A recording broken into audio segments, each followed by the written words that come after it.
Hey guys, no, your mind is not playing tricks on you. I managed to find my capture card, and we are back with some more Overwatch. Since we hadn't played it in quite some time, I figured it'd probably be a good idea to actually go with the bread and butter characters, the ones that I'm familiar playing with. So originally, I was going to go with Soldier 76 and Bastion. Which are actually some pretty solid choices. If you haven't played in a while, if you're coming back or if you're completely new, so I completely recommend those guys. So I do want to warn you guys, starting off here, we do end up going a little bit slow, because like I said, I haven't played this in a long time, and I figured it was something where it was going to be like riding a bike. So yeah, you're going to see me fail a lot here, and then about halfway through this match here, I sort of get the hang of it again and start wrecking face. So we do pretty good towards the end part. As you guys can see here, I am getting a little bit lost, so of course I am refining everything there. Now, the funny thing about this map here is a lot of it, you can, how do I describe it?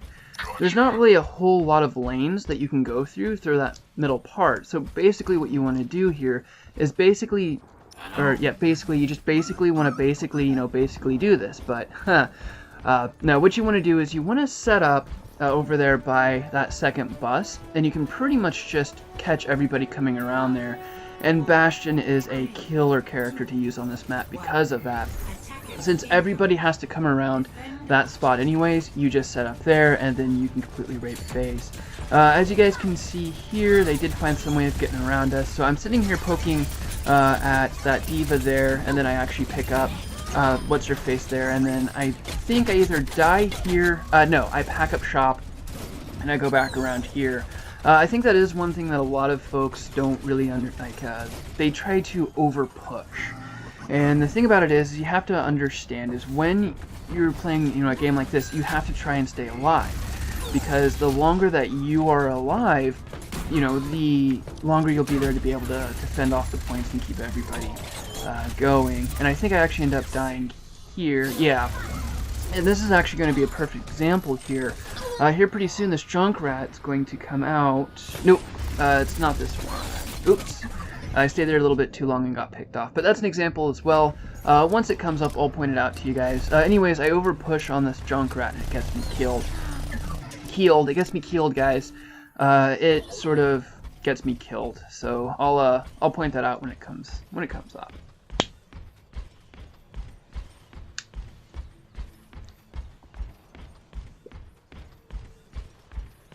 So while we wait, I've actually picked up Pokemon Sun and Moon. And so far it's not pretty good. The only thing that I really don't like that much about that is that the Pokédex in the game is a little bit too chatty. Me personally, I would have preferred something like a quest log or something like that.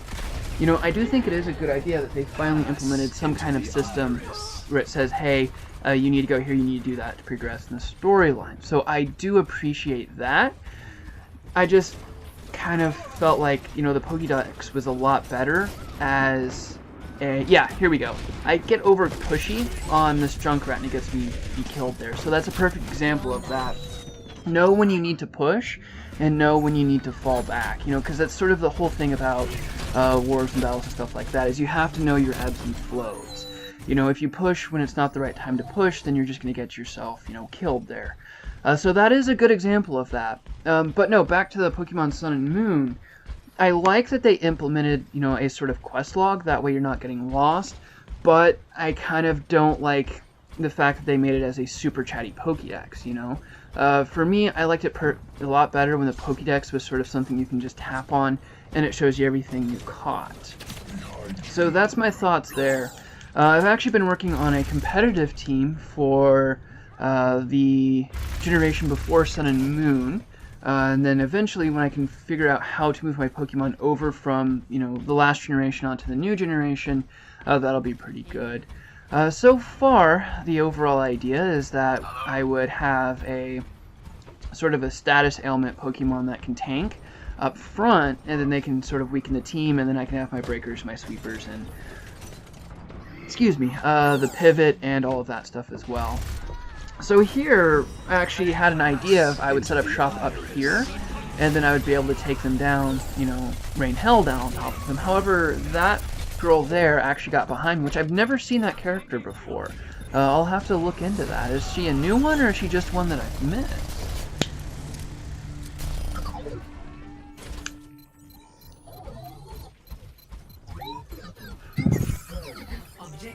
But yeah, it was actually a funny story. When I finally got enough time off to actually see about trying to find my capture card, I completely destroyed the room, and I actually found the Lost City of Atlantis while I was looking for it. Yeah, who would have thought it would have been in my closet? Huh. Never would have thought about that. And then I also found, you know, a shockingly large amount of spiders too, which that kind of scares me. Actually, at this point here, I found that pretty hard because I thought I'd actually found a decent counter for Reinhardt's charge attack. However, later on in the this match here, it actually doesn't work out too well. So I've really got to find a counter for Reinhardt once I can get enough time to play a lot of games again. So, here's the game plan. Since I did find my capture card, I've got all the bugs worked out, and everything seems to be working hunky-dory. I'll have this video going up tonight, and then I'll also do another Overwatch gameplay tomorrow, if I'm not in some kind of food coma or something like that. So yeah, that is the plan. I'll go ahead and post everything up on everything for once that's all done. Yeah, so right here, it didn't quite go as well as I was hoping, because I figured I could pop Bastion's ultimate and just sort of spray these cannon rounds down top of them, which in theory, you think that would work pretty well. But that Reinhardt had his shield up there, and I guess that's sort of what got me shut down there a little bit. I think maybe if I had pulped his ultimate, Bastion's ultimate, with a giant dose of vitamin C. Make sure you get it with pulp, guys. But I was thinking if I had popped his ultimate a little bit later, I probably could have caught the rest of the team there. And there we go. Got you all nice and balanced out there. This here, the idea of it is since the cart was right there, I figured once the enemy guys come through, I could just pick them off as they're coming across the door. However, they sort of got smart before they got to me and started going across the other side of the car.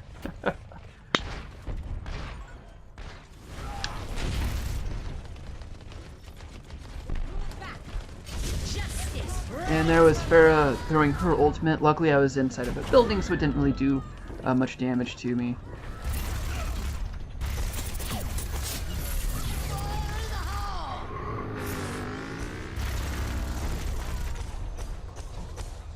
Yeah, so as you guys can see, with a Bastion, what I'm really doing here is I'm setting up, and I'm moving, and then when I'm actually at a point where I can, you know, confront the enemy team, I'm going into his turret mode. And the reason for that is because Bastion does a lot better, like, does really, really good in turret mode from a slight distance away. If you get too close to him and then you try popping turret, they're just going to pick you off. Right here, as you guys can see, there's actually two routes they could have come from. So I made sure to look between both ways there. We actually effectively keep the cart here. We had the really good team sitting down there, and they did a pretty much of a job keeping everything right there. But I figured for added support, I could set up Bastion, you know, just a little bit of ways, and then pick them off as they're coming around the corner. For the most part, that did a pretty good job. However, as you guys can see here, I got a little bit impatient and got a little bit closer to, you know, the match. However, I think the thing that you do have to remember is when you're playing a character like Bastion, he's not really the kind of character that you're going to jump headlong into the battle and, you know, save the day with. He's more of a utility character, so you're pretty much just there to poke everybody, keep everybody, you know, sort of suppressed, and then weaken them down, and then the team comes through and wipes them all out.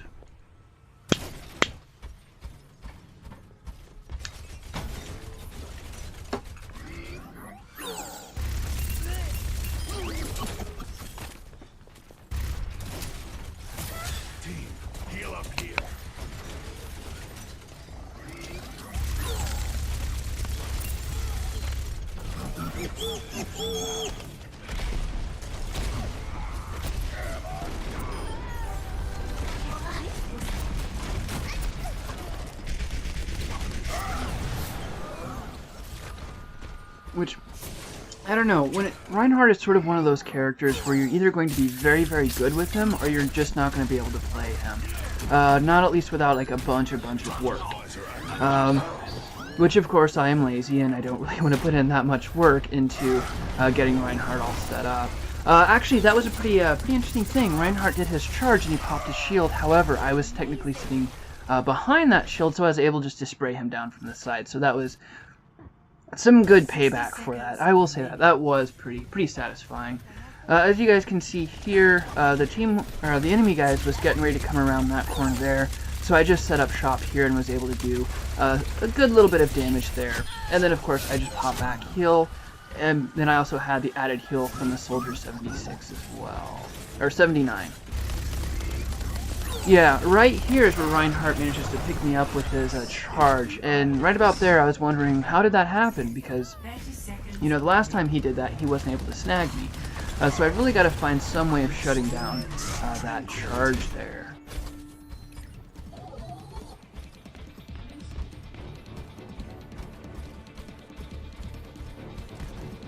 At 10 seconds left, we actually end up winning this one, which was actually pretty nice. It wasn't a bad game for getting back into it, and then so like I said, it's kind of more like riding a bike actually. Once I got set up here and I refigured everything out, it all started to come back to me, and I was able to actually help out there a little bit.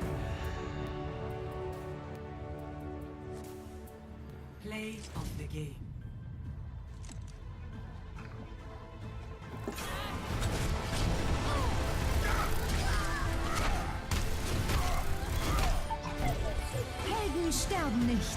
And we are actually on the attack in the next one. And surprisingly, we actually made it onto the board on that game around, so that was pretty nice. And 2 people voted for me, so I was like, hooray! 2 people actually liked me. We have attack in this next one. And originally, I was going to go with my other bread and butter character, which was Soldier 76. However, I noticed that on the ones that we had, we actually didn't have a whole lot of damage characters. So I actually ended up switching over to Pharaoh because of her rocket launcher and her armor, which it looks like she's gotten a little bit squishy since I've been gone. However, you guys will see that here. But once I sort of realized, that she'd gotten squishy, we sort of hop back a little bit and then, started playing her a little bit more safely, and we actually do pretty good. But yeah, you guys will see the gameplay. We actually do pretty good on this one. I think we make player of the game here, however, we didn't make it onto the board. Oh.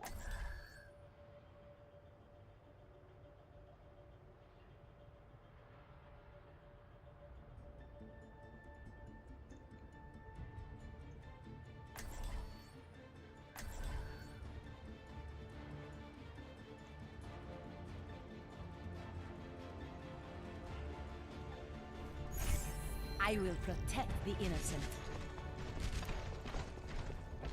Hello. Try not to get yourselves killed out there. Hello. Hello. Yep, and I just sort of popped her, I used her jetpack there to see if there was anybody sitting out there. Although, you can only get sort of like a brief look out there. But I think it's always a good idea to sort of quickly check the door before you run out there. That way you can see if you can't figure out where everybody's sitting at first, and then do what's best from there. However, once that door actually opens, we have a Reinhardt that goes out there with a shield, and then we just sort of stick behind him. I think Reinhardt is actually a really good opening character for getting out of the door because of his shield. Especially when you're on the attack side of it, because if you figure everybody's going to be sitting around your door there, so if you kind of sit behind Reinhardt, his shield can sort of attack the damage until you can get out to a place where you can get on your own, or you can stick with a team.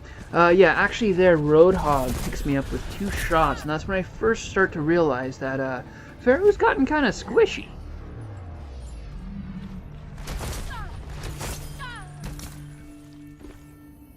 My team needs me.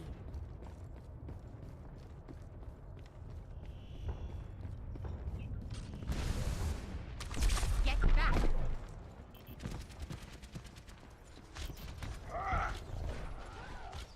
actually, here coming up pretty soon, I have this interesting face-off with another Pharaoh where she jumps up there, and then I fly up, hit her with that, come around the back, and then I jump up on top of her, and she doesn't even know I'm there until it's like she turns around.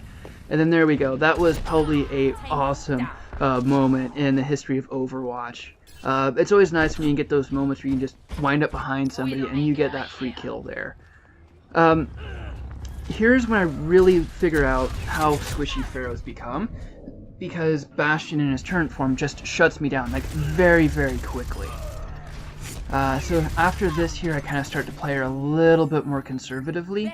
I think that's the right word. I play her a little bit more cautious, and that actually does us pretty good later on in the game as well. Here pretty soon we actually take point A. I go through here. There's nobody here, and they're coming around the corner, so I start firing rockets down there as Reinhardt takes them out for me. See through the darkness. Take the objective! Join me in glory! I am capturing the objective.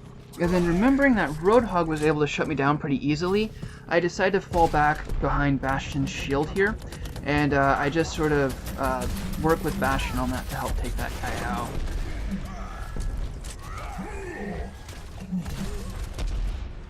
And there's a Hanzo. Objective A captured. Commence attack on objective B.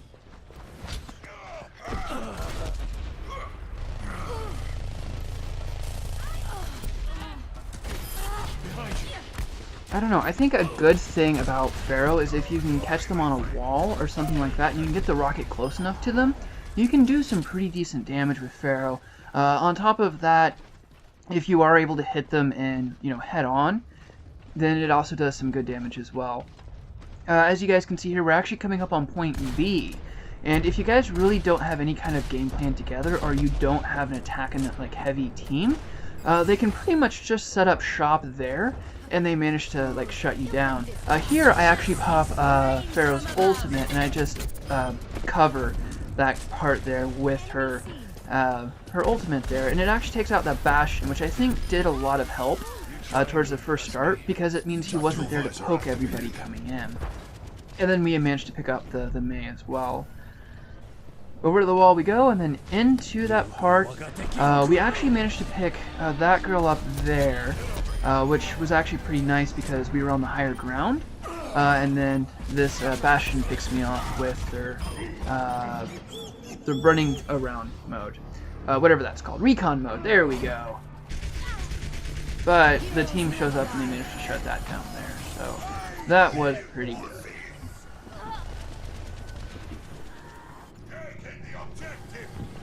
And then here we just sort of managed to hang on to the point. And then after that we pretty much win it from there. The rest of the battle, wait, there we go.